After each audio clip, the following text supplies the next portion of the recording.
நிலம் டிவி. நிலம் டிவி நேயர்களுக்கு அன்பு வணக்கம். இன்னைக்கு நம்ம பார்த்தீங்கன்னா தாம்பூலம் தரித்தல், அதாவது பார்த்தீங்கன்னா பஞ்சவாசனை முறையில், அதாவது பஞ்சவாசத்தை பயன்படுத்தி தாம்பூலம் தரித்தல் முறையை நம்ம பார்க்க போகிறோம். குறிப்பாக நம்ம தமிழ் பாரம்பரியத்தில் நம்மளுடைய முன்னோர்கள் சித்தர் பெருமக்கள் மனித இனம் ஆரோக்கியமாக வாழ்வதற்கான வழிமுறைகள் நிறைய சொல்லிட்டு போயிருக்கிறாங்க. அதில் ஒன்று பார்த்தீங்கன்னா தாம்பூலம் தரித்தல் அப்படிங்கிறது வெற்றிலை பாக்கு போடுதல். அதுதான் நம்ம பார்க்க போகிறோம். பொதுவாகவே நம்மளுடைய தாத்தா பாட்டி முன்னோர்கள் பெரும்பாலும் பார்த்தீங்கன்னா இந்த பழக்கங்களை வச்சுருந்தாங்க. வெற்றிலை பாக்கு போடுற முறைகள் இருந்துச்சு.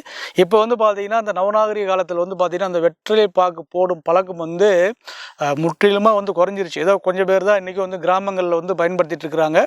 இந்த வெற்றிலை பாக்கு போடுறது நன்மையா தீமையா அப்படிங்கிற ஒரு சந்தேகம் நிறைய பேர் இருக்குது. என்னன்னு கேட்டிங்கன்னா, ஒரு சிலருக்கு பார்த்தீங்கன்னா வெத்தலை போடுறது நல்லது, பெரும்பாலும் பார்த்தீங்கன்னா வெத்தலை போடுறது கெட்ட பழக்கம் அப்படிங்கிற ஒரு எண்ணங்கள் இருக்குது. இப்போ இது உண்மையிலே வெற்றிலை பாக்கு போடுவது நல்லதா அப்படின்னு கேட்டால் மிக மிக நன்மையானது. சித்தர்கள் சொல்லிட்டு போயிருக்கிறாங்க, இந்த வெற்றிலை பாக்கு போடுறதுனால நம்ம உடம்புல பார்த்தீங்கன்னா செரிமான கோளாறு வராது.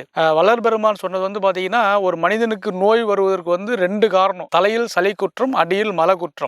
அப்ப சளியும் தேங்கிய மலமும் தான் எல்லா நோய்க்கும் மூல காரணம்னு சொல்லியிருக்கிறாங்க. அந்த வகையில் பார்த்தீங்கன்னா நம்ம அடி வயிற்றுல அடியில் தங்கியிருக்கக்கூடிய அந்த கழிவுகளை முழுமையா நீக்கக்கூடிய தன்மை இந்த வெற்றிலை பாக்கு போடும் முறைக்கு உண்டு. முறையான வெற்றிலை பாக்கு போடுறது அப்படிங்கிறது அது கூட பார்த்தீங்கன்னா பஞ்ச வாசனைன்னு சொல்லக்கூடிய 5 விதமான மூலிகையை சேர்த்து நம்ம பயன்படுத்துறது தான் நம்ம பார்க்க போறோம். வெற்றிலை பாக்கு போடுறதுனால நம்ம உடம்புல பார்த்தீங்கன்னா ரத்தம் சுத்தமாகும், செரிமான கோளாறு சரியாயிரும். கல்யாண வீட்டில் கூட பார்த்தீங்கன்னா நம்ம சாப்பிட்டு முடிச்ச பிறகு தாம்பலம் கொடுப்பாங்க. என்ன காரணம் கேட்டிங்கன்னா, நம்ம நிறைய உணவு நம்ம சாப்பிட்ருப்போம், செரிமானம் ஆகணும், ஜீரண கோளாறு வரக்கூடாது அப்படிங்கிறதுக்காக தான் நம்ம கொடுத்துருப்பாங்க. அந்த வகையில் பார்த்தீங்கன்னா மெயினாக செரிமான கோளாறை சரி பண்ணி கொடுக்கும். அடுத்ததாக பார்த்தீங்கன்னா ரத்தத்தில் இருக்கக்கூடிய கழிவுகளை தூய்மை பண்ணும். மூணாவதாக பார்த்தீங்கன்னா நம்ம உடம்புல பார்த்தீங்கன்னா போக சக்தி, அதாவது நம்ம உடம்புல அந்த ஆன்ம சக்தியை அதிகப்படுத்தி கொடுக்கும். அது ஆண்களாக இருந்தாலும் சரி, பெண்களாக இருந்தாலும் சரி, அது கொடுக்கக்கூடிய தன்மை. அதனால தான் பார்த்தீங்கன்னா அந்த காலத்தில் நிறைய அந்த குழந்தை பாக்கியம் அப்படிங்கிறதுலாம் இயல்பாக நிறைய குழந்தைகள் இருந்தது காரணம், இதுவும் ஒரு காரணம். இன்னைக்கு அதை நம்ம பயன்படுத்தாதனால இன்னைக்கு அந்த குழந்தை பேரின்மைக்குமே இது பயன்படுத்தாத ஒரு காரணம் அப்படிங்கிறதா உண்மை. அடுத்து பார்த்தீங்கன்னா நம்ம உடம்புல நறுமணம் வீசும். அதுக்கு தான் நம்ம அந்த பஞ்ச வாசனையை நம்ம பயன்படுத்துறதுனால உடல் எப்பயுமே உடலும் மனமும் இரண்டுமே ஆரோக்கியமாக இருக்கிறதுக்கும், அதே மாதிரி பார்த்தீங்கன்னா மன அமைதி கிடைக்கிறதுக்கும் ஒரு அற்புதமான ஒரு மூலிகை தான் பார்த்தீங்கன்னா இந்த தாம்பூலம் தரித்தல் சொல்லக்கூடிய பஞ்சவாசத்தோட கூடிய வெற்றிலை பாக்கு போடுறது. சரி, இந்த வெற்றிலை பாக்கு யார் பயன்படுத்தலாம், யார் பயன்படுத்தக்கூடாது? பொதுவாக இதை எல்லோருமே பயன்படுத்தலாம். இருந்தாலும் கூட பார்த்தீங்கன்னா திருமணம் ஆனவர்கள் திருமணம் ஆனதுக்கு பிறகு இந்த வெற்றிலை பாக்கு எல்லோரும் பயன்படுத்துறது ரொம்ப சிறப்பு. வெற்றிலை பாக்கு போடும் முறை காலை, மாலை, இரவு 3 வேளை வெற்றிலை பாக்கு போடுறது ரொம்ப சிறப்பு. நம்ம பல்லெல்லாம் கூட விளக்க வேண்டியது இல்லைங்க. வள்ளலார் என்ன சொல்றாருன்னா, காலையில் எழுந்த உடனே அந்த வெற்றிலை பாக்கு போட்டுட்டு அதன் பிறகு பார்த்தீங்கன்னா மலஜலம் கழிச்சிட்டு அடுத்ததாக பார்த்தீங்கன்னா பல் துளக்குறது சிறப்பு அப்படின்னு சொல்லியிருக்கிறாங்க. ரெண்டாவது பார்த்தீங்கன்னா மதியம் உணவு வேலைக்கு பிறகு வெற்றிலை பாக்கு போடுறது. அதே மாதிரி பார்த்தீங்கன்னா இரவு உணவு எடுத்ததுக்கு பிறகு நம்ம வெற்றிலை பாக்கு போடணும். சரி, இந்த வெற்றிலை பாக்கு கூட என்னென்ன நம்ம சேர்க்க போகிறோம் அப்படிங்கிறது நம்ம பார்க்குறோம். பொதுவாக வெற்றிலை பாக்கு, சுண்ணாம்பு இது எல்லோருமே பயன்படுத்துறது. இதை வெற்றிலை பாக்கை பஞ்சவாசத்தோடு எப்படி போடுறது அப்படின்னு சொல்லி பார்க்குறோம். தாம்பூலம் தரித்தலுக்கு இந்த வெற்றிலை பாக்கு போடுவதற்கு என்னென்ன பொருள்கள் அப்படிங்கிறத நம்ம தெளிவாக பார்க்கலாங்க. அதில் பார்த்தீங்கன்னா முதல்ல வெற்றிலை நல்லா பார்த்தீங்கன்னா இந்த வெற்றிலை வெள்ளை வெள்ளையர்னு இருக்கும். இது வெற்றிலை 2 வகைகள் இருக்குது. அதில் இந்த மாதிரி இந்த வெள்ளை வெற்றிலை அப்படிங்கிறது நல்ல சிறப்பாக இருக்கும். இந்த மாதிரி நல்லா வெற்றிலையை வாங்கும்போது பார்த்து நம்ம வாங்கிக்கணும். அடுத்ததாக பார்த்தீங்கன்னா களிப்பாக்கு, அதாவது மண்பாக்குன்னு சொல்லுவோம். இதுதான் பார்த்தீங்கன்னா பாக்கு.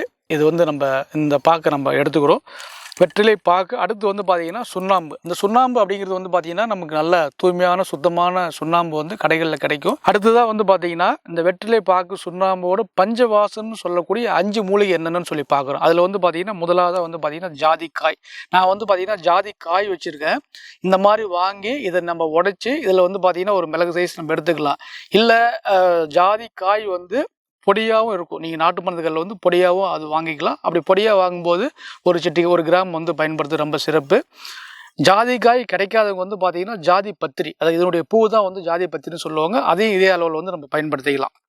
அடுத்ததாக வந்து பார்த்திங்கன்னா பச்சை கற்பூரம். இது வந்து பார்த்திங்கன்னா பச்சை கற்பூரம். இந்த பச்சை கற்பூரம் வந்து பார்த்திங்கன்னா கடுகளவு தான் பயன்படுத்தணும், அதிகமாக நம்ம பயன்படுத்தக்கூடாது. இதில் வந்து பார்த்திங்கன்னா ஒரு கடுகளவு நம்ம வந்து பயன்படுத்தணும். அடுத்ததாக வந்து கிராம்பு. இது எல்லாருக்குமே நமக்கு தெரியும், இதுதான் வந்து கிராம்பு. இந்த கிராம்பு வந்து நம்ம ஒரு 2 கிராம்பு வந்து நம்ம பயன்படுத்துகிறோம். அடுத்து வந்து ஏலக்காய் வந்து பார்த்திங்கன்னா இந்த ஏலக்காய் வந்து நல்லா நறுமணமாக இருக்கும். அதே மாதிரி வந்து பார்த்திங்கன்னா மன அமைதி கொடுக்கக்கூடிய ஒரு மூலிகைகள் வந்து இந்த ஏலக்காய்.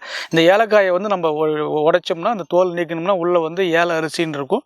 அது வந்து நம்ம அதுலேருந்து நம்ம எடுத்துக்கிறோம். அடுத்ததாக வந்து அந்த வெற்றிலையை வந்து நம்ம எப்படி எடுத்துக்கணும்னா அந்த வெற்றிலை வந்து காம்பை வந்து நீக்கிடணும், காம்பையும் அந்த நரம்பையும் நீக்கிடணும்.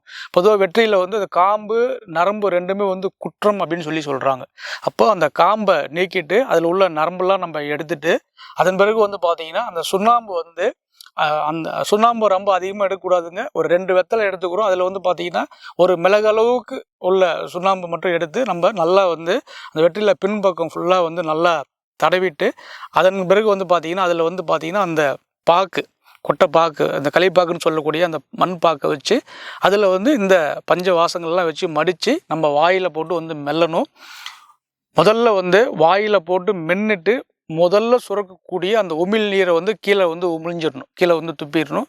அதுக்கப்புறம் நல்லா மென்று 2வது வரக்கூடிய சாறு வந்து உள்ளே வந்து விழுங்கிடணும். அடுத்ததாக வரக்கூடிய சாரும் உள்ளே விழுங்கிட்டு சக்கையை வந்து கீழே துப்பிடணும்.